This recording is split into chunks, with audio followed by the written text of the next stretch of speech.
عنوان: چھوٹی سنتیں بڑا اجر، ہماری بھولی ہوئی سنتیں جنہیں ہم بھول چکے ہیں۔ جاننے کے لیے ویڈیو کو اینڈ تک ضرور دیکھیں۔ بسم اللہ الرحمن الرحیم، الحمدللہ رب العالمین، والصلاة والسلام علی سیدنا محمد وعلی آلہ وصحبہ اجمعین۔ السلام علیکم ورحمۃ اللہ۔ آج ہم ان چھوٹی چھوٹی سنتوں کی بات کریں گے جن پر عمل کرنا بہت آسان ہے، مگر ان کا اجر اللہ تعالیٰ کے ہاں بہت عظیم ہے۔ افسوس ہے کہ ہم نے ان سنتوں کو معمولی سمجھ کر چھوڑ دیا، حالانکہ رسول کی ہر سنت ہمارے لیے رحمت اور کامیابی کا ذریعہ ہے۔ بے شک اس میں کوئی شک نہیں۔ اللہ تعالیٰ قرآن پاک میں فرماتے ہیں: لَقَدْ كَانَ لَكُمْ فِي رَسُولِ اللَّهِ أُسْوَةٌ حَسَنَةٌ، بے شک تمہارے لیے رسول اللہ صلی اللہ علیہ وآلہ وسلم کی زندگی بہترین نمونہ ہے۔ نبی کریم صلی اللہ علیہ وآلہ وسلم نے فرمایا: جو میری ایک سنت کو زندہ کرے اسے اس پر عمل کرنے والوں کے برابر ثواب ملے گا۔ آئیے چند آسان سنتیں یاد کریں۔ پہلی سنت: مسکرانا۔ رسول اللہ صلی اللہ علیہ وآلہ وسلم ہمیشہ تبسم فرمایا کرتے تھے۔ ایک مسکراہٹ دلوں کو جوڑ دیتی ہے اور یہ بھی صدقہ ہے۔ دوسری سنت: چھینک آنے پر الحمدللہ کہنا، سننے والا یرحمک اللہ کہے، اس سے مسلمانوں میں محبت بڑھتی ہے۔ تیسری سنت: سوتے وقت سرما لگانا، اگر مناسب اور محفوظ ہو، اور سونے سے پہلے وضو کرنا، آیت الکرسی اور مسنون دعائیں پڑھنا۔ چوتھی سنت: مہمان کی عزت کرنا۔ نبی کریم صلی اللہ علیہ وسلم نے فرمایا: جو اللہ اور آخرت کے دن پر ایمان رکھتا ہے وہ اپنے مہمان کی عزت کرے۔ پانچویں سنت: سر یا جسم میں خارش ہو تو حتی المکان دائیں ہاتھ سے کرنا اور صفائی کا خاص خیال رکھنا۔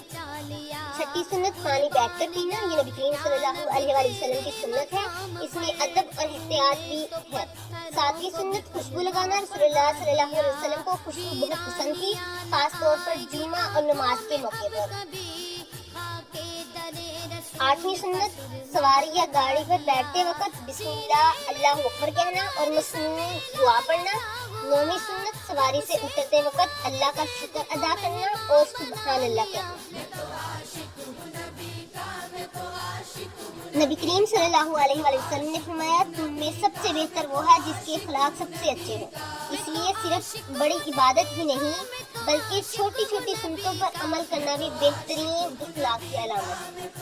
پیارے بھائی اور بہنوں، نبی کریم صلی اللہ علیہ وآلہ وسلم مسکراتے تھے، مہمان کی عزت کرتے تھے، خوشبو پسند فرماتے تھے، پانی بیٹھ کر پیتے تھے اور ہر کام میں اللہ کا ذکر کرتے تھے۔ یہی سنتیں ہمارے لیے دنیا و آخرت کی کامیابی کا راستہ ہے۔ رسول اللہ صلی اللہ علیہ وسلم نے فرمایا: جس نے میری سنت سے محبت کی اس نے مجھ سے محبت کی، جس نے مجھ سے محبت کی وہ جنت میں میرے ساتھ ہوگا۔ لہٰذا آئیے عہد کریں کہ آج سے ہر روز کم از کم ایک سنت پر ضرور عمل کریں گے۔ جب ہم مسکرا کر ملیں گے، مہمان کی عزت کریں گے، پانی بیٹھ کر پیئیں گے، خوشبو لگائیں گے، ہر کام اللہ کے نام سے شروع کریں گے، ہماری زندگی بھی سنت نبی کے نور سے روشن ہو جائے گی انشاءاللہ تعالیٰ۔ اللہ تعالیٰ ہمیں اپنے محبوب نبی حضرت محمد مصطفیٰ کی ہر سنت پر اخلاص کے ساتھ عمل کرنے کی توفیق عطا فرمائے، آمین۔ اگر یہ ویڈیو پسند آئے تو لائک کریں، شیئر کریں۔ مزید ایسی معلومات کے لیے چینل کو سبسکرائب کرنا نہ بھولیں۔ اگر آپ کسی ٹاپک پر ویڈیو چاہتے ہیں تو کمنٹ کریں۔